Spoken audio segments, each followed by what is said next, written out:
Magandang araw po, welcome po sa aking channel, Love9 TV. Patalasasan po, meron po ba kayong mga properties na napapabayaan or non-performing assets? Plan nyo ibenta, pero wala kayong oras sa pagbenta nito. Kung ito'y pagkakatiwala nyo po sa amin, tawag lang po kayo sa aking numero, usap po tayo, gawin ko po ng video for free. Yes, libre po, wala po kayong babayaran. Tutulungan pa namin kayong mabenta ang inyong property. Kami na po bala sa marketing, sa boosting or paid ads. Even sa tripping, hindi na po kayo mapapagod sa pag-entertain ng mga buyers. Kami na po bala sa lahat. Tawag lang po kayo. Nandito po tayo ngayon sa isang exclusive subdivision dito sa Tagaytay. Kung saan meron po tayong bagong video presentation. Isang residential property na 2-story house na may lot area na 240 square meters. May floor area po ito na 286 square meters.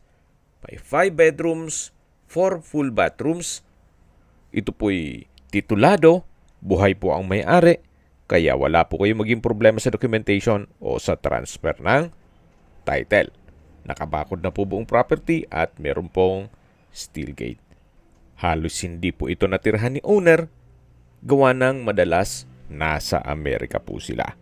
Kaya kung ang interested buyer ay nasa Amerika, mas mapapabilis po ang inyong transaksyon gawa ng nandyan din po sila. Yan po yung garahe na naka-tile flooring at kakasya po ang isang SUV.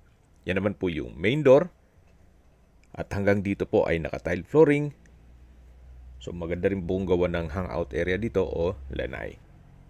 Yan po yung concrete fence at meron pong 1 meter setback paikot ng buong bahay.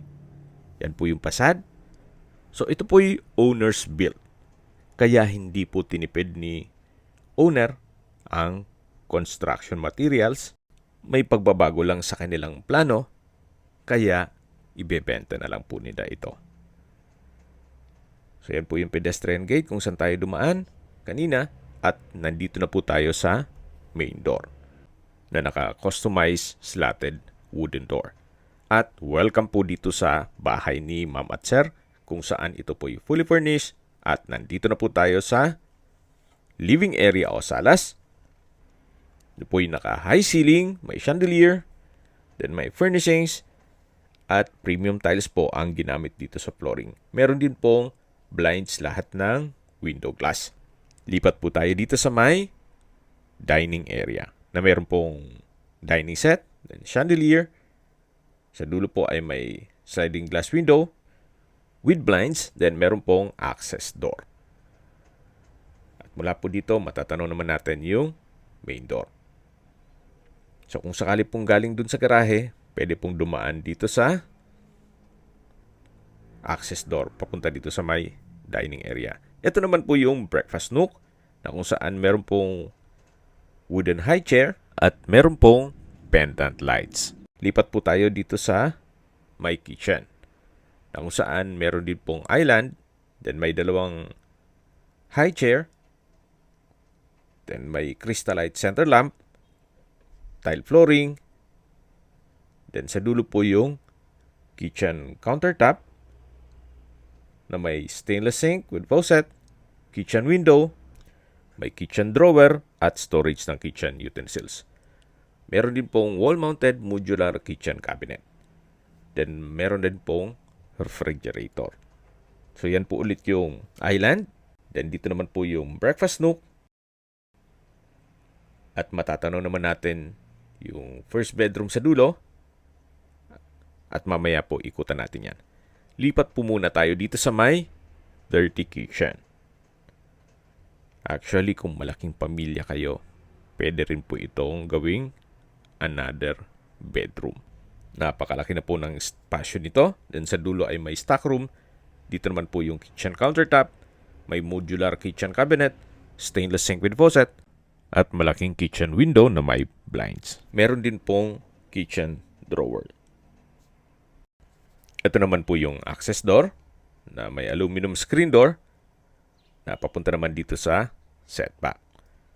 Actually, sa laki naman ng spasyo dito, pwede naman pong lagyan ng service area o laundry area or dirty kitchen. Kung gagawin nyo tong another bedroom. Then ito naman po yung tinutukoy ko na stock room na pwede rin pong i-convert sa toilet and bath. Yan man po'y opinion ko lang naman. Kung hindi naman kalakihan ng pamilya nyo, so pwede rin pong as is na tong dirty kitchen. Okay, balik ulit tayo dito sa may kitchen. Then matatanaw natin yung dining area at main door. At dito naman po yung common toilet and bath. May hand wash basin, vanity mirror, tile bathroom wall, water closet with bidet. Then meron pong hot shower set, overhead shower at bathroom window. Dito naman po yung another room na kung saan may mga kagamitan.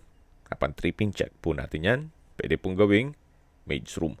At kung meron man po kayong PWD or senior citizen sa pamilya, itong kwarto na to ang para sa kanila. Pero kung gusto naman nila na mas malaking kwarto sa taas, hindi na po issue yung hagdan ngayon. Gawa ng meron na pong home elevator na kung saan mga nasa 300 to 500,000 po ang presyo. Depende sa design. Tawag lang po kayo sa akin at discuss ko sa inyo. Okay, dito na po tayo sa may hagdan. Matatanaw yung living area.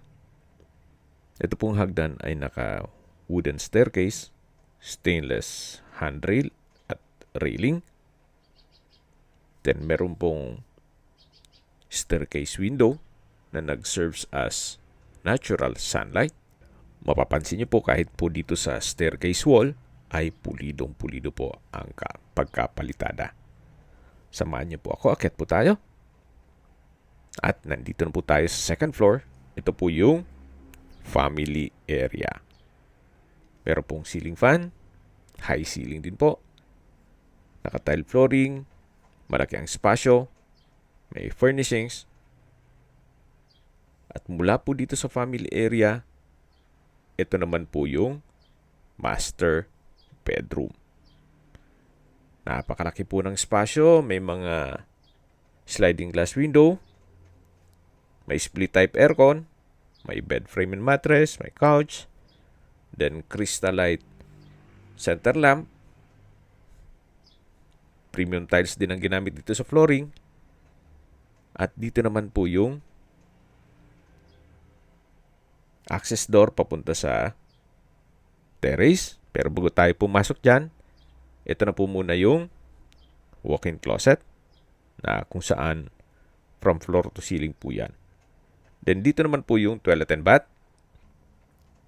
Meron pong bathroom countertop, hand wash basin, vanity mirror, tile bathroom wall, may water closet with bidet, overhead shower, hot shower set, at bathroom window. At ito po ulit yung walk-in closet. At dito po yung tinutukoy ko na access door na papunta naman dito sa balkonahe na may rattan set, naka-tile flooring, at napakalaki po ng espasyo naman ito. So balik po ulit tayo dito sa kwarto na kung saan napakalaki po ng espasyo nito. So ito po yung master bedroom. At lalabas na po tayo, matatanaw natin yung dalawang kwarto. Ito po ulit yung family room at ito po yung second bedroom dito sa taas na kung saan malaki din ang espasyo. Meron pong split type aircon, may glass windows with blinds, tile flooring, wardrobe, bed frame and mattress, at crystalite center lamp. Then meron din po itong sariling toilet and bath na kompleto din po. Kaya nitong hand wash basin, vanity mirror, stainless towel holder, water closet with bidet, tile bathroom wall, overhead shower with hot shower set, at bathroom window. Labas po tayo. Yan po ulit yung family area. Then sa dulo yung master bedroom. Yan po yung hagdan. Meron pong chandelier. At dito naman po yung third bedroom. Dito sa second floor. Kompleto din po. May bed frame and mattress, split type aircon, sliding glass windows with blinds, may rocking chair, pulido ang pagkapintura ng ceiling at wall, may wardrobe, at may sariling toilet and bath.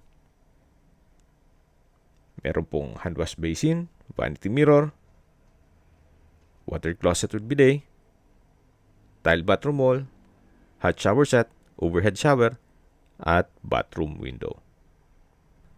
So, labas po ulit tayo.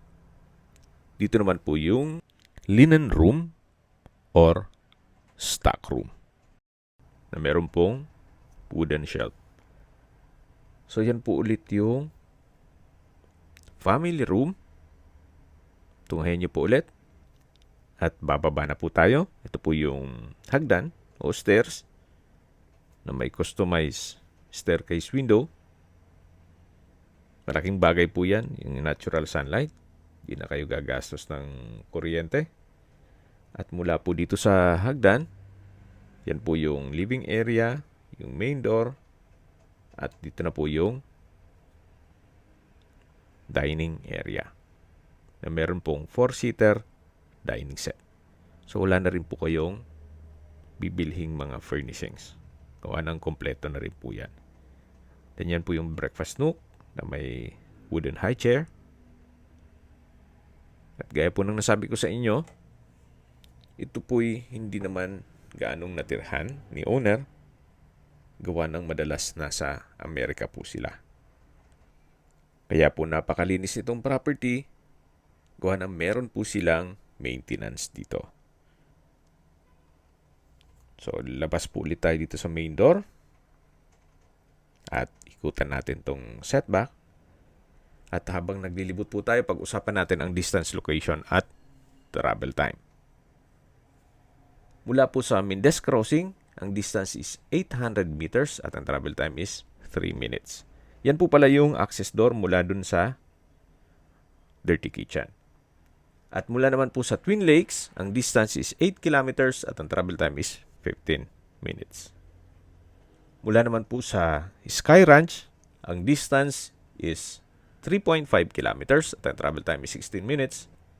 Meron pong overhead water tank just in case na may water shortage. Backup lang po yan pero maayos naman ang water supply dito. At mula naman po sa Tagaytay Rotonda, ang distance is 7.6 kilometers at ang travel time is 20 minutes. Yan po yung lagi kong binabanggit sa aking video na dapat nyo i-consider sa pagharap ng property, yung meron pong malapit na hospital. Hindi ko naman po sinasabing sakitin kayo. Yan naman po for emergency purpose lang naman. At mula naman po sa Calax Aguinaldo exit, ang distance is 22.9 kilometers at ang travel time is 45 minutes. Ang Calax po ay connecting South Luzon Expressway Skyway all the way to North Luzon Expressway at ibang parte ng Metro Manila. At mula naman po sa Manila Ose Airport, ang distance is 63.4 kilometers at ang travel time is 1 hour and 30 minutes. Okay, recap lang. Ito pong property ay nasa isang exclusive subdivision dito sa Tagaytay na kung saan kumpleto po ang amenities gaya ng clubhouse, basketball court, park and playgrounds, swimming pool at marami pong iba. Meron din pong 24-hour security kaya safe na safe po kayo dito. May lot area po ito na 240 square meters at may floor area na 286 square meters. May 5 bedrooms, full bathrooms, then fully furnished. Ito po'y titulado, buhay po ang may-ari kaya wala po kayong maging problema sa documentation o sa transfer ng title at updated po ang amilyar. Binebenta po ito ni owner sa murang halaga para wala na raw ulitan sa presyo, 13.8 million pesos net at slightly negotiable po. Hindi niya na po tinaasan pa ang presyo para mabenta kaagad.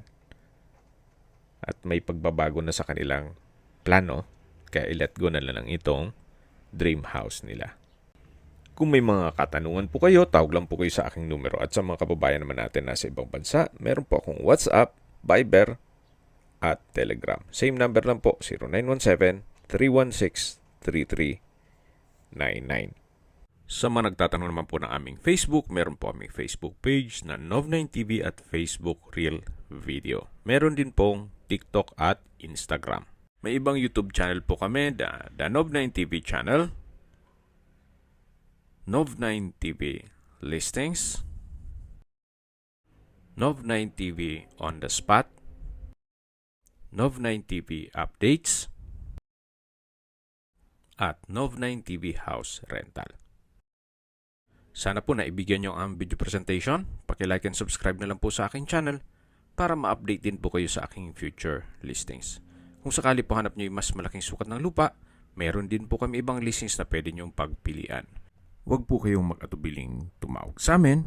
Then, let us know your budget para malaman namin kung anong property pwede naming ilog sa inyo. Sa lahat pong viewers, subscriber at nagtiwala po sa amin, salamat po sa suporta. Ingat po kayo lagi at yung pamilya. Maraming salamat po.